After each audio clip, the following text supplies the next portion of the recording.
이오시프 스탈린. 제2차 세계대전을 연합국의 승리로 이끈 소련의 지도자이자 인민을 갈아넣어 공업화를 이룩한 공산당의 서기장. 포악한 독재자이자 수백만이 넘는 사람들을 죽음으로 이끈 사이코패스. 현대사에 지대한 족적을 남긴 만큼 그에게 따라붙는 수식어도 다양합니다. 살아생전 소련 전역을 벌벌 떨게 만든 스탈린의 마지막 밤은 어떠했는지 스탈린의 죽음을 들여다보겠습니다. 스탈린의 시대가 열린 것은 1922년 4월이었습니다. 건강이 좋지 않아 업무 수행이 불가능해진 레닌에게 권력을 넘겨받아 소비에트 연방 공산당의 서기장으로 취임하게 되었던 것입니다.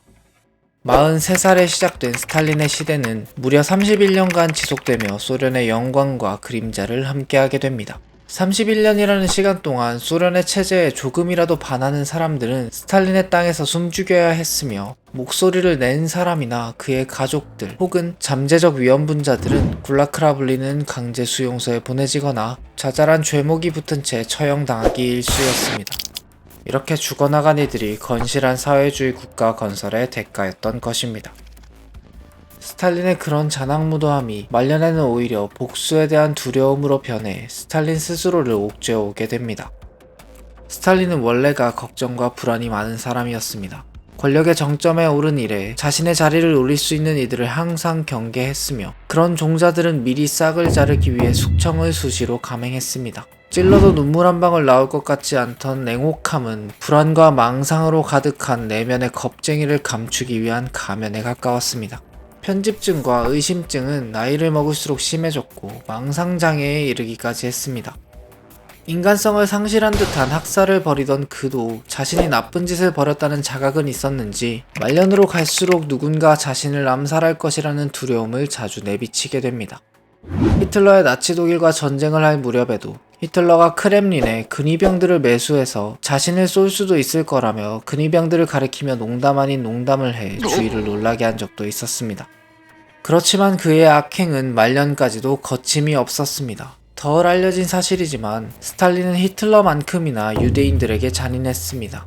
지금은 유대인들이 가장 많이 사는 나라로 미국이 유명하지만 한때는 러시아였습니다. 2차 세계대전 중 소련의 붉은 군대에 입대하여 싸운 유대인만 50만 명에 이르렀을 정도입니다. 그러나 이스라엘이 친미로 돌아서자 유대인들에 대한 스탈린의 증오는 활활 타오르게 됩니다. 소련 내부의 유대인 거물들을 줄줄이 총살하고 심지어는 차량으로 들이받아 사망케 하는 등 잔인한 숙청이 또 시작되었습니다. 1952년에는 스탈린의 죽음에 직간접적인 영향을 주는 일마저 벌어지는데, 그것은 바로 의사들의 음모라는 사건입니다. 스탈린은 공산당 내 불만 세력을 제거하기 위한 희생양으로 유대인 의사들을 택했습니다. 소련 내부의 의사들이 서방의 사주를 받고 정부 요인들을 암살하려는 음모를 꾸몄다며 자신의 주치의를 비롯한 의사들을 체포하도록 했고, 심지어 이들에 대한 고문을 직접 지시하기도 했습니다. 사건에 연루된 의사들 중 상당수가 유대인이었고, 이를 계기로 수백 명의 유대인들을 총살합니다. 애초에 스탈린은 주치의조차 믿지 못해 웬만큼 아파도 약을 먹지 않았는데, 의사들의 음모 사건 이후로는 더 이상 스탈린을 치료해줄 의사조차 곁에 남아있지 않았습니다.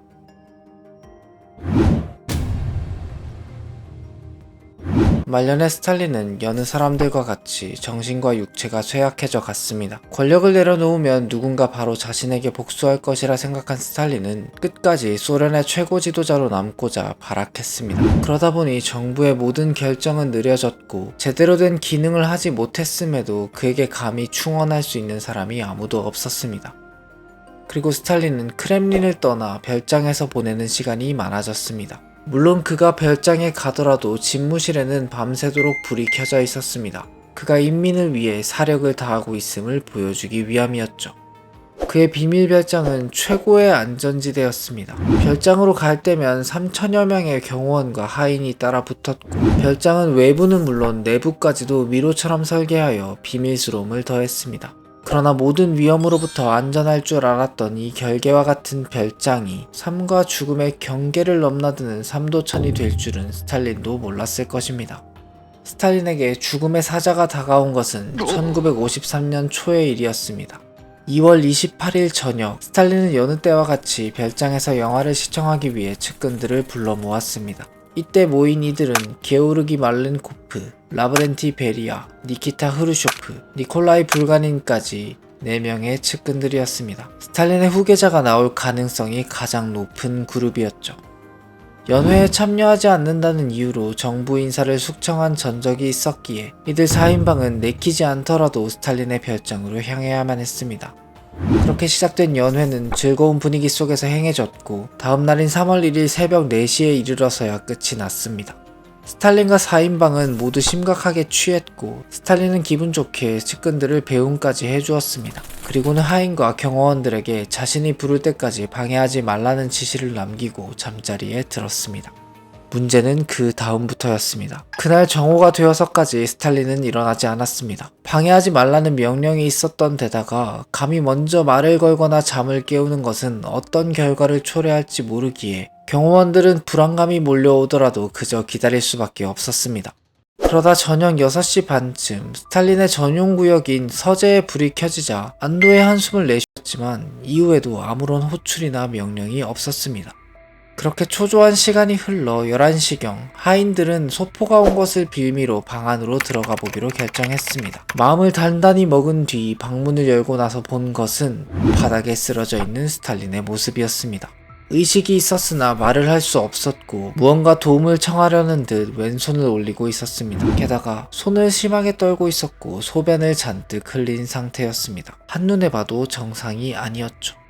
경호원들은 스탈린을 소파에 눕히고 담요를 덮어주기만 할 뿐 그 이상의 조치는 할 수 없었습니다. 게다가 주치의를 비롯한 의사들은 모조리 감옥에 가둬둔 상태인지라 검진을 진행할 리는 스탈린 곁에 아무도 없었습니다. 경호원들은 측근들에게 연락을 취했고 같이 연회를 즐겼던 4인방은 모두 별장에 도착했습니다.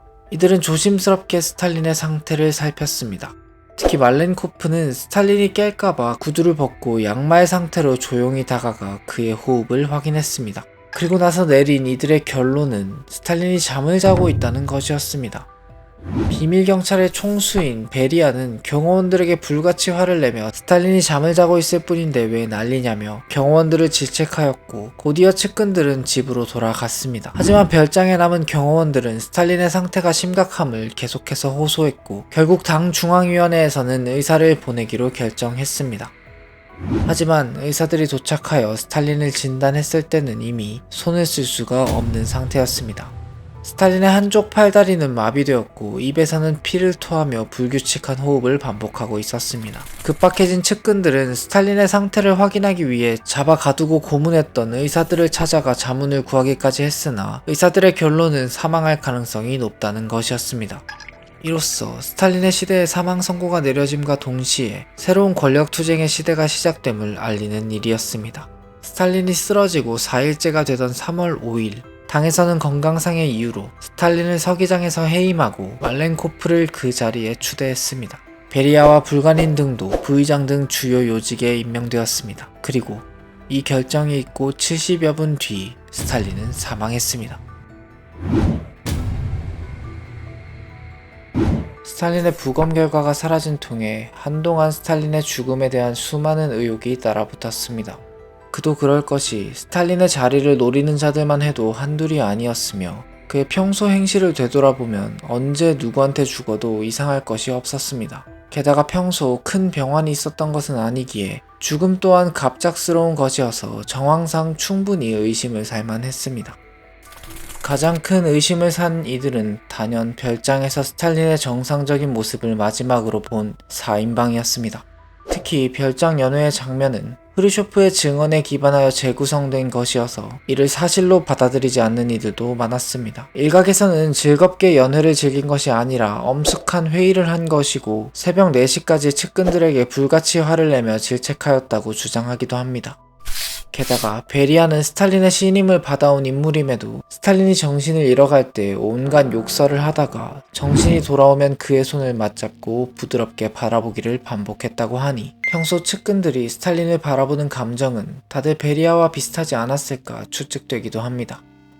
다행히도 스탈린이 죽고 수십 년이 지나 부검 결과서가 공개되면서 그의 사망 원인은 뇌출혈로 밝혀졌습니다. 그럼에도 여전히 4인방이 스탈린의 죽음을 일부러 방조했다는 의혹의 눈길을 보내는 사람들이 있습니다.